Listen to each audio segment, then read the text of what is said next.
Quality Engines presenta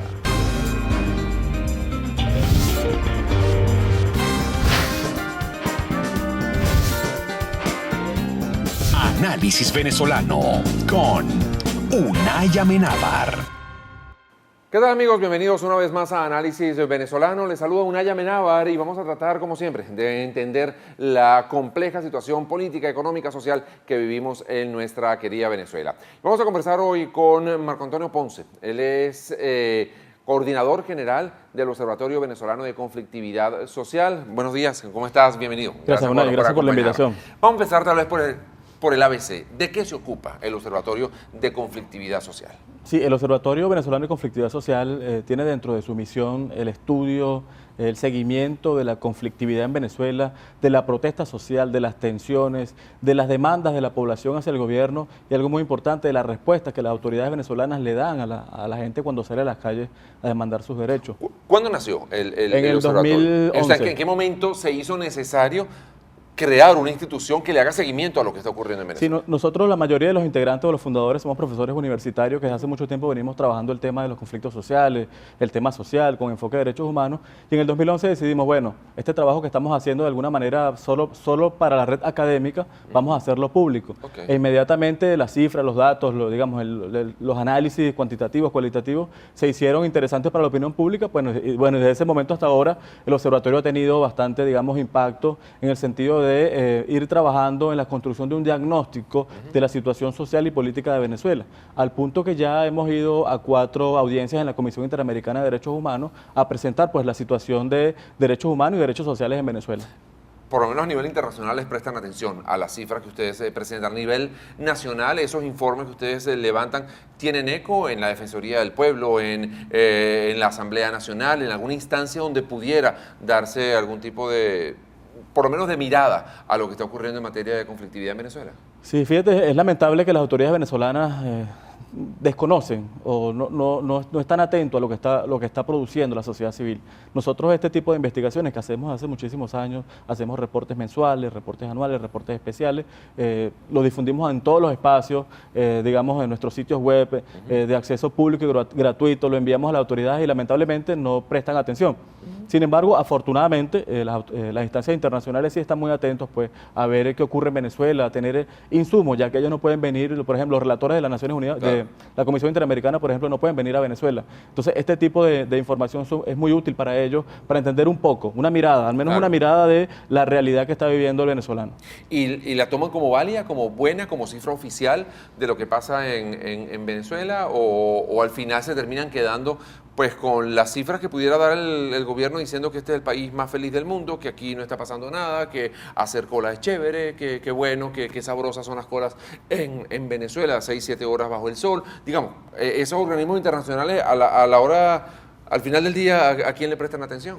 Bueno, ellos utilizan estos datos como una referencia para decirle al Estado, mire, la sociedad civil está diciendo algo, queremos que el Estado venezolano responda. Lamentablemente, el gobierno de Venezuela, o el Estado en este caso, hace caso omiso a las recomendaciones que hace la Comisión Interamericana. Bueno, sabemos que Venezuela salió de la Corte, es decir, el Estado venezolano tiene una posición irreverente frente a los organismos internacionales de protección de derechos humanos. No son organismos de control o organismos que puedan intentar, digamos, intervenir sobre la realidad venezolana. Son organismos que intentan promover y defender derechos humanos, pero en este sentido, desafortunadamente, el Estado de Venezuela hace caso omiso al trabajo que hacemos en la organización de la sociedad civil. Sin embargo, nosotros como fieles creyentes en la democracia, en el Estado de Derecho, pues seguimos haciendo nuestro trabajo, difundiendo lo que estamos viendo, ¿no? Digamos que ahí, como tú decías, ante la falta de información, a veces estas cifras se convierten en la cifra casi que oficial. Por ejemplo, con el caso de los saqueos que vimos hasta el primer semestre, por ejemplo, era una situación que el gobierno de Venezuela estaba ocultando y que ya nosotros veníamos reportando desde enero y veníamos expresando nuestra preocupación frente a que las personas estaban perdiendo la paciencia en los supermercados o estaban atacando a los transportes de alimentos. Entonces, digamos que estas cifras se han convertido de alguna manera en ese referente porque el gobierno no da otras cifras oficiales. Claro, tú nos hablas de saqueo, digamos, eso es fácil como identificar que es un foco de problemas, que ahí hay un conflicto.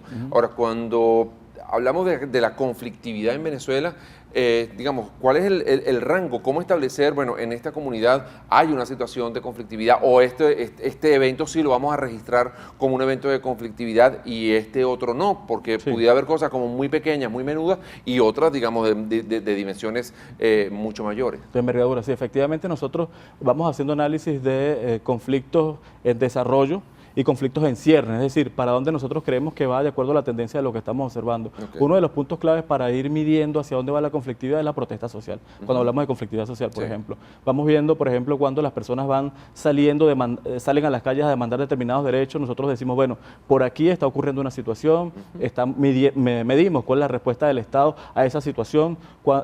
Fíjense que en Venezuela hay una frecuencia de protestas muy alta, altísima. Es el país de la región donde más se protesta. Pero sin embargo, fíjate que en la calle uno escucha muchas veces, bueno, ¿cómo es posible que esté ocurriendo toda esta situación en Venezuela? E incluso, y desde afuera se dice, con todo lo que está ocurriendo, ¿cómo es posible que en Venezuela no pase nada? Que nadie haga nada, que nadie proteste. ¿Qué ocurre? ¿Que la gente no está protestando o que se han hecho tan recurrentes las protestas que se terminan invisibilizando?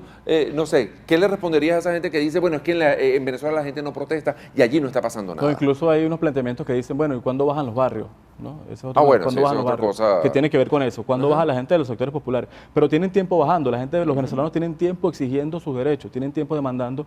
Lo que ocurre es que el Estado de Venezuela no responde a la demanda o a los derechos que está exigiendo la población. Eso responde el por qué en Venezuela hay tantas protestas, porque la respuesta del Estado es muy baja. Afortunadamente, y esto sí hay que destacarlo, los venezolanos, esas 9.000 protestas que se registraron en el 2014 o esas 3.000 y pico que van en 2015, son pacíficas. Okay. ¿No? Afortunadamente, ese descontento las personas lo han ido, digamos, de alguna manera expresando pacíficamente. Solo con el tema de los saqueos sí vemos que hay un comportamiento obviamente violento, que se rechaza, que eso no es la manera de exigir derechos, pero en líneas generales la protesta en Venezuela es pacífica. Tenemos un índice ya consolidado o un porcentaje, el 98% de las protestas en Venezuela son de orden pacífico. Sí. Vamos a hacer una pausa, Marco Antonio, pero al regreso me gustaría justamente hablar sobre ese tema, qué se considera pacífico, qué se considera pues tal vez una provocación, hasta qué punto la respuesta de las autoridades va de una manera proporcional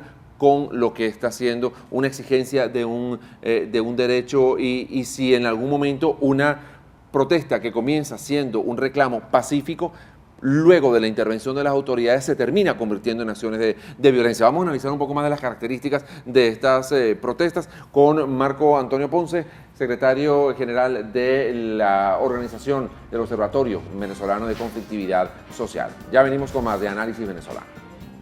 Análisis Venezolano con Unay Amenábar. Quality Engines te presenta estos modelos disponibles en su lote de vehículos.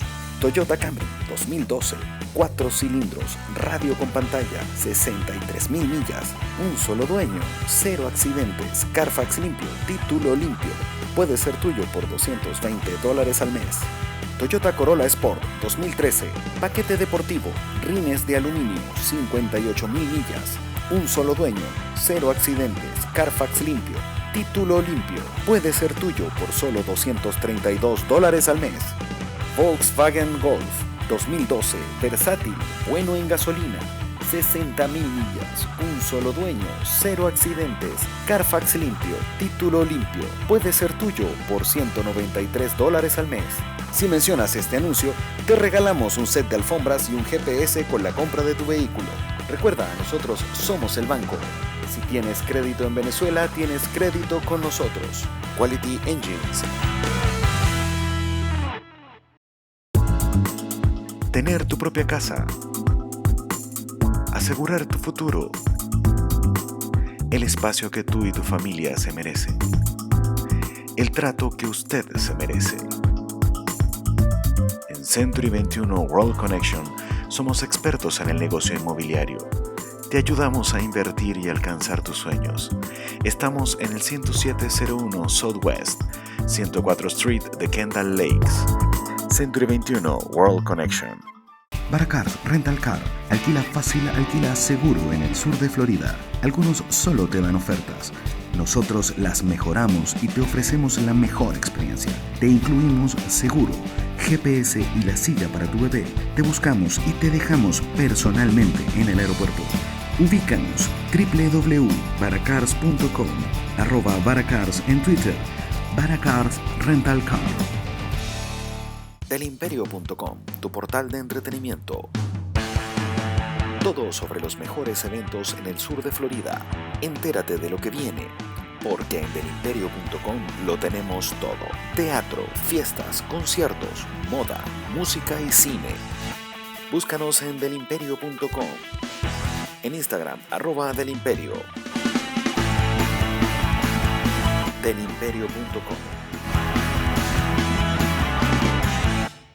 Ven a descubrir el Paseo de las Artes. Un oasis de buen teatro en Doral. Disfrute 7 obras breves y artísticos contenedores. Tenga contacto directo con sus actores más queridos. De jueves a domingos, a partir de las 6 de la tarde y por solo $5. El Paseo de las Artes, un espacio único en Doral.